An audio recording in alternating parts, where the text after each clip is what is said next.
Hey there, it's Margaret from Solo Dining. You know that feeling when you open your refrigerator and find the sad remains of vegetables you bought with such good intentions?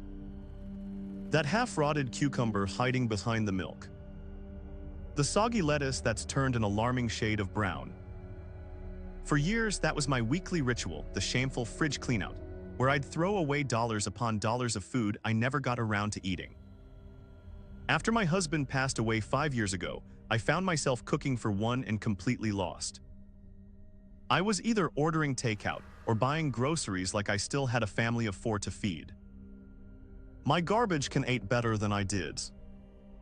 And my retirement budget was bleeding money I couldn't afford to waste. It wasn't until I emptied an entire container of moldy strawberries into the trash, the third container that month, that something in me finally snapped. I stood there staring at those once beautiful berries, now covered in fuzzy white patches, and thought, this isn't just food I'm throwing away. This is my limited income. This is my time spent shopping. This is contributing to a bigger problem. I'd been raised by Depression-era parents who taught me never to waste food, yet here I was, a woman. Her 70s, throwing away nearly a third of everything I bought. The guilt was overwhelming, but more than that, I was angry at myself. I knew I needed to make a change, not just for my wallet, but for my self-respect. That night, I sat down at my kitchen table with a cup of tea and made a decision. I would figure out how to shop, cook, and eat as a solo senior without all this waste. No more aspirational grocery shopping. No more letting food rot because cooking just for me felt pointless. Let's be honest about why so many of us who live alone struggle with food waste. First, the world isn't set up for solo shoppers. Everything comes in family-sized packaging. Recipes serve 4 to 6 people. The produce section doesn't sell half an onion or 3 stalks of celery. Then there's the emotional component. After decades of cooking for others, preparing a meal just for yourself can feel lonely, empty, even a bit sad. I'd find myself standing in my kitchen thinking, what's the point? And reaching for a frozen dinner instead of using the fresh ingredients I'd bought. And let's not forget the physical challenges. As we age, standing at the counter chopping vegetables for 30 minutes isn't always comfortable. Some days my arthritis makes elaborate meal prep impossible. Other days I just don't have the energy. But perhaps the biggest challenge. We're creatures of habit who grew up in a different food era. Many of us never learned to cook with global flavors or unfamiliar ingredients that might add variety to our limited menus. We stick to what we know, get bored, and then waste food because we can't face another night of the same old thing. My first breakthrough came when I stopped planning meals based on what I thought I should eat and started planning around my actual habits and preferences. I created what I call my food truth journal. For 2 weeks, I wrote down everything I actually ate, not what I planned to eat or thought I should eat, but what actually made it from my kitchen to my stomach. I noted when I cooked and when I didn't have the energy. I tracked which leftovers I enjoyed and which ones languished in the fridge until they grew science experiments. The patterns were illuminating. I discovered I rarely cook on Wednesdays because that's when I volunteer at the library and come home tired. I learned I don't mind eating the same breakfast for days in a row, but dinner leftovers rarely appeal to me after the second serving. Realized I waste bread constantly because a whole loaf is too much. This honest assessment became the foundation of my new approach. I stopped fighting my natural tendencies and started working with them instead. If I know I won't cook on Wednesday, I don't pretend I will. If half a loaf of bread always goes stale, I freeze half immediately after purchase. Sometimes the hardest truth to face is simply who we really are, not who we wish we were.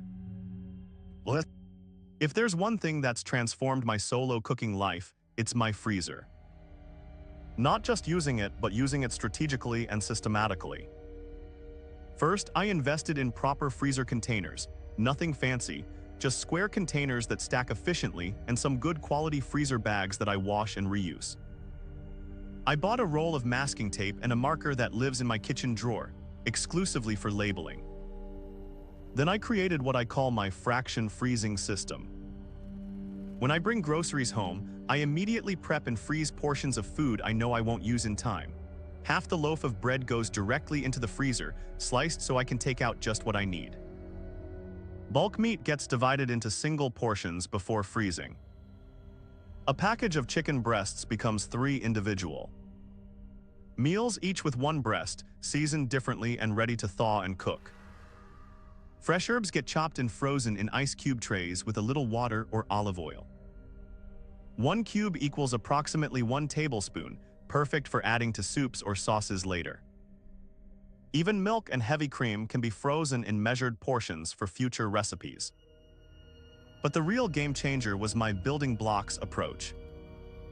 Instead of freezing complete meals, I freeze versatile components that can be combined in different ways. Cooked rice portioned in 1-cup containers, roasted vegetables that can be added to pasta, omelets, or eaten as a side dish, basic tomato sauce that becomes pasta sauce one night, and soup base, another shredded rotisserie chicken that works in sandwiches, salads, or casseroles. This approach gives me flexibility while ensuring nothing goes to waste. And because everything is properly labeled with contents and date, I actually use what I freeze instead of discovering mysterious freezer-burned packages months later. Shopping for one required completely rethinking my grocery habits. The first rule I established: never shop without a specific plan and list. Impulse purchases were my biggest source of waste. I've become a regular at my grocery store's salad bar and olive bar, not for lunch, but for dinner ingredients. Yes, it costs a bit more per pound, but when I only need 2 tablespoons of diced red pepper or 6 olives for a recipe, it's actually cheaper than buying whole produce that will rot before I can use it all. I've made friends with the butcher and fishmonger at my local store. Most are happy to sell me exactly the amount I need: 1 chicken breast, a 1/4 pound of ground beef, or a single serving of fish, if I ask nicely and explain why. This has eliminated so much waste. The bulk bins have become another ally. I can buy exactly 3 tablespoons of walnuts for a recipe or a 1/2 cup of specialty rice, without committing to packages that will sit in my pantry for years. I've also embraced frozen vegetables. The nutrition is comparable to fresh, there's 0 waste, and I can use exactly what I need. Those steam and bag options are perfect for solo diners, though I usually get 2 meals from each bag. Perhaps my most controversial shopping habit: I now buy some processed foods without guilt.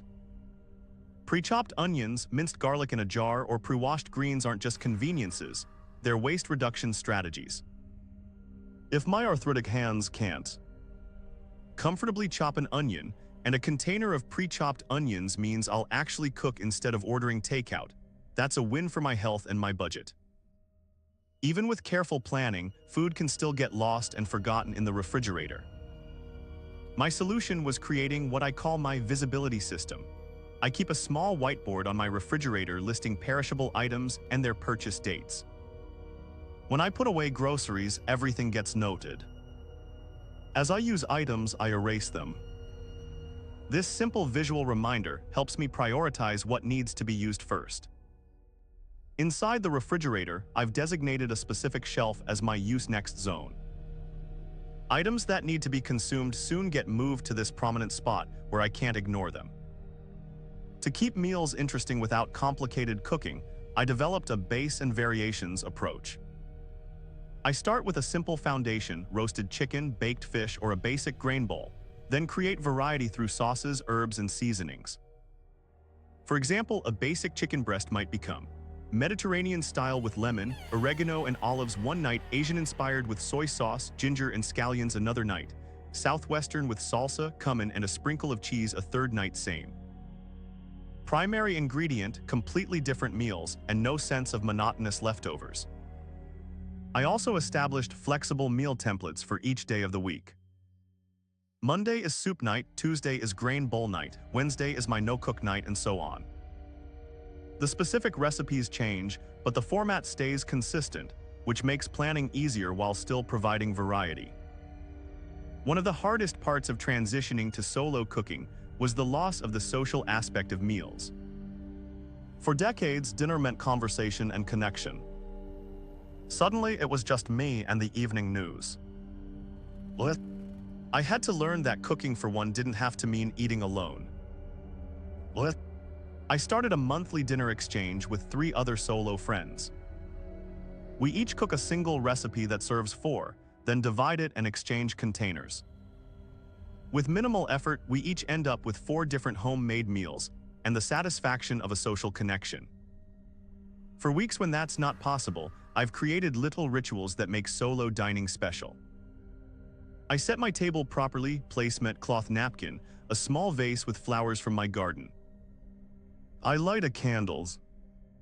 I put my phone away and sometimes play music or an audiobook. I've also embraced technology as a mealtime companion. My granddaughter in college and I have a standing dinner date on Sundays via video chat. We cook together, she in her dorm kitchen, me in mine, then sit down to eat virtually together.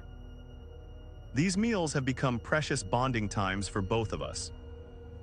When I started this journey, my goal was simple: stop wasting food and save money. But the benefits have extended far beyond my wallet. My health has improved significantly. When I plan properly and have appropriate portions prepared, I make better nutritional choices. My doctor was amazed at my last checkup. My blood pressure is down, I've lost 12 pounds without trying, and my energy levels have increased. I've discovered a new creative outlet. The challenge of creating varied, interesting meals in small portions has become a form of self-expression.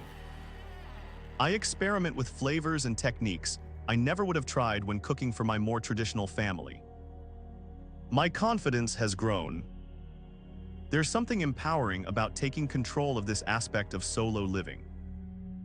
Each time I open my well-organized refrigerator or freezer and see my carefully planned meals, I feel a sense of pride and self-sufficiency.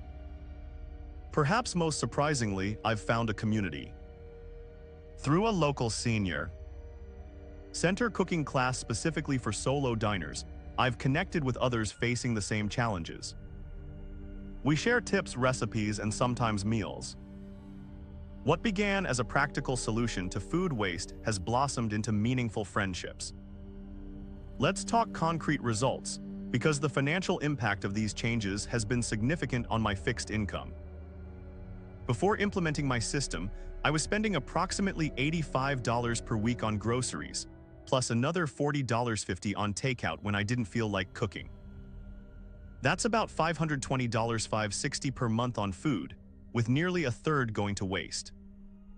Now I spend about $60 per week on groceries and maybe $20 on the occasional meal out. That's roughly $320 per month, a savings of $200 to $40 monthly, or around $2,500 annually. For someone on a retirement budget, that's vacation money, a new computer, or a significant boost to savings. The waste reduction has been even more dramatic. I used to fill a kitchen garbage bag with food waste weekly. Now my food scraps barely fill a small container that goes into my compost bin, nourishing next season's garden instead of a landfill. If you're feeling overwhelmed by the idea of transforming your food habits, let me share the 3 simple steps that made the biggest difference for me. First, conduct your own food truth journal experiment. For just 1 week, write down everything you actually eat when you actually eat it, and what gets thrown away. No judgments, just data collection. This honest assessment will reveal patterns you might not be aware of. Second, start with your freezer organization. Clear it out completely, discard anything freezer burned or unidentifiable, and invest in proper storage containers. This one-time effort creates the foundation for everything else. Third, begin meal planning in reverse. Instead of starting with recipes you want to make, start with what you already have that needs to be used. Build just 2 or 3 meals a week around those ingredients, and you'll see immediate reduction in waste. Remember, this isn't about perfection. It's about progress. Even reducing your food waste by 25% is a significant achievement for your budget and the environment. When I look back at where I started 5 years ago, that frustrated widow throwing away another container of moldy berries, I hardly recognize that version of myself. The journey from food wasting to food savoring hasn't always been smooth, but it has been deeply rewarding. I no longer see cooking for one as a sad compromise or a chore to endure. It's become an act of self-care, a creative outlet, and yes, even a source of pride. I eat better now than I did when cooking for my family, with more variety and nutrition than I ever imagined possible on a senior's budget. If there's one message I hope you take from my experience, it's this: solo dining doesn't have to mean settling for less or wasting more.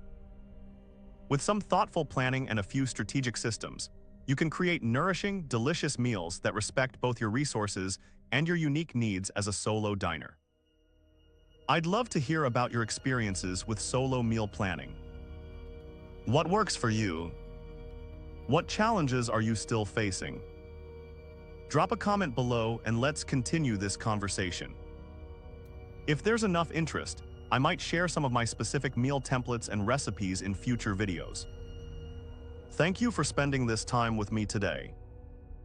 If you found this helpful, please consider subscribing to Solo Dining and sharing this video with other solo cooks in your life. Until next time, here's to nourishing yourself, body, budget, and spirit.